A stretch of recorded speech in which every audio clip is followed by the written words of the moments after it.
вызвали в отдел нам нужно заставить власть раскошелиться. Вы увидите кучу хейта и агрессивных призывов. Отменить все налоги геев и лесбиянок следовало бы ликвидировать. Хорошая новость. Впрочем, я их не очень люблю. Алексей Навальный, он один из самых глубоких авторов.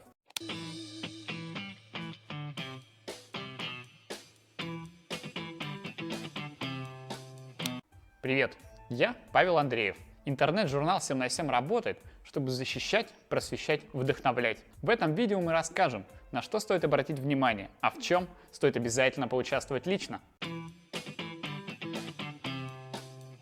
1 мая – унылый псевдопраздник, который ранее был днем борьбы за трудовые права. Но в советское, да и постсоветское время это стала дата единения простого народа и власти. Вместо конкретных требований – общей декларации, вместо реальных политических прав и свобод – банты и флажочки. Сейчас в первый майский праздник меня вдохновляет только две вещи. Первое. Появляются настоящие независимые профсоюзы. Объединяются учителя, медики, журналисты, летчики, бармены. Такие объединения – это основа демократии. Защищая свое здоровье, добиваясь лучших условий труда и высокой зарплаты, вы помогаете не только себе, вы создаете крепкое общество. Поэтому, кем бы вы ни работали, 1 мая – это лучшая дата, чтобы найти свой профсоюз или создать новый. Например, профсоюз ведущих непопулярных шоу на YouTube. Вторая причина, по которой я всегда жду 1 мая – это монстрация. Художественная акция, которую создал в Новосибирске Артем Лоскутов, временно проживающий в Москве. В этом году с ироничными или абсурдными лозунгами люди выходят в онлайне. Смотрите, какие смешные фото мы нашли по хэштегу «Монстрация 2020». Если вы его еще не серфили, то я знаю, чем вы займетесь после просмотра этого видео. Я люблю панк-рок, и уже второй выпуск веду в футболке одной из моих любимых групп. Слушая панк больше 15 лет, все равно часто узнаю новое про этот жанр и его героев. В открытом доступе появился документальный фильм режиссера Кирилла Ненашева про орловского музыканта Константина Ступина, умершего в 2017 году. Известная панк-группа Exploited, впрочем, я их не очень люблю, называла его последним панком России. А сам Ненашев считает Ступина человеком-феноменом из-за особенностей игры на гитаре, внешности и биографии в целом. В этом мире столько всякого, легко себя потерять. Только-только подсохнет слякоть, как все вернется опять.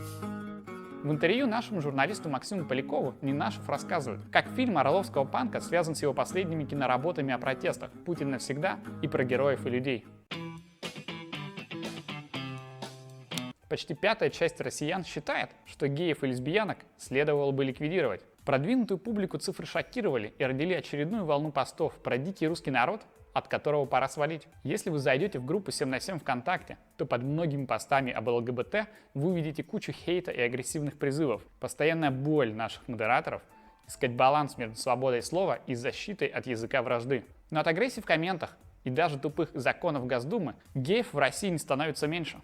Я живу в России, и мне не страшно. Название веб-сериала о жизни ЛГБТ-активистов в северной глубинке России. С какими трудностями они сталкиваются, чем занимаются и как поддерживают друг друга. Ударил меня куда-то в область печени. Он такой, так это ш***. Ему сказали, что это девушка, и он резко выбежал из автобуса. Избиение, угрозы, оскорбления, задержание. Успейте посмотреть, пока его не забанил Роскомнадзор.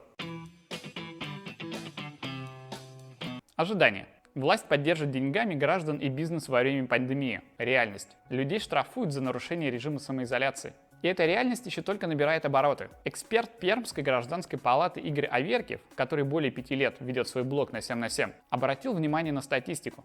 Он пишет, что за прошлую неделю полицейские в его регионе составили в 3 раза больше протоколов за нарушение режима самоизоляции. Но средний чек штрафа снизился с 15-20 тысяч до 1500. В своем блоге Аверкиев разбирается, почему так происходит, и дает правовые советы о мерах безопасности. Например, как быть с выездом на дачу, или что делать, если полиция остановила с вопросами. Вообще, очень советую подписаться на Игоря Аверкиева в любой из социальных сетей.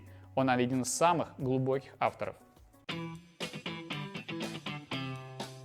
От пандемии пострадали многие группы, о необходимости помощи которым никто даже не задумывается. Например, остались без работы многие художники. Но для них есть хорошая новость. Револьт-центр запускает онлайн-резиденцию «Включение». 10 художников могут получить стипендии по 35 тысяч рублей на работу в интересах общественных организаций. Авторы проекта верят, что это поможет НКО найти художников для крутой визуализации своих проектов, а творческий потенциал художников поможет обществу выйти из самых сложных ситуаций, которые поставила эпидемия. Я уже отправил ссылку на эту резиденцию своим друзьям-художникам и активистам. Сделайте то же самое. Это еще один самый простой способ победить пандемию, не вставая с дивана.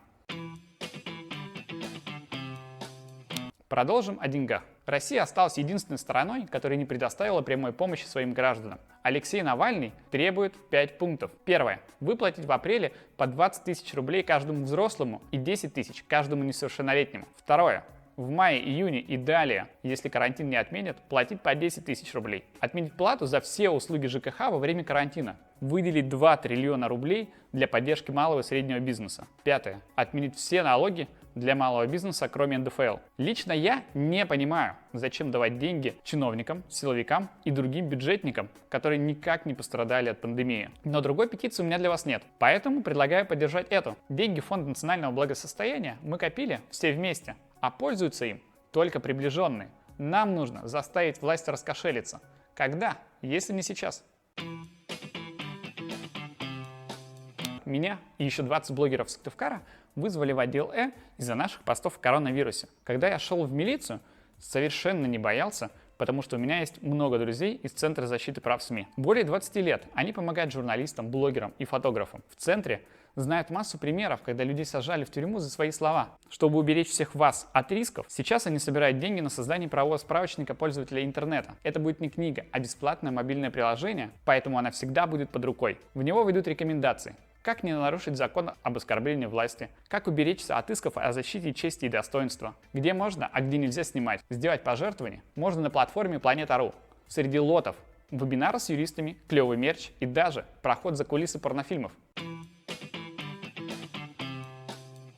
В первом выпуске мы объявили конкурс на лучшее название нашего шоу. Победителем стал Саша из Архангельска. В Инстаграме он предложил больше всех идей. За предложенные варианты он получает кружку с лого 7/7. Ребрендинг мы пока не сделали, но сегодня кружка у нас белая, и мы вновь ее разыгрываем. Напишите в комментах, о каком важном событии мы не рассказали и почему стоит обратить на него внимание. Ставьте лайки, подписывайтесь на наш канал. Сделаем Россию горизонтальной.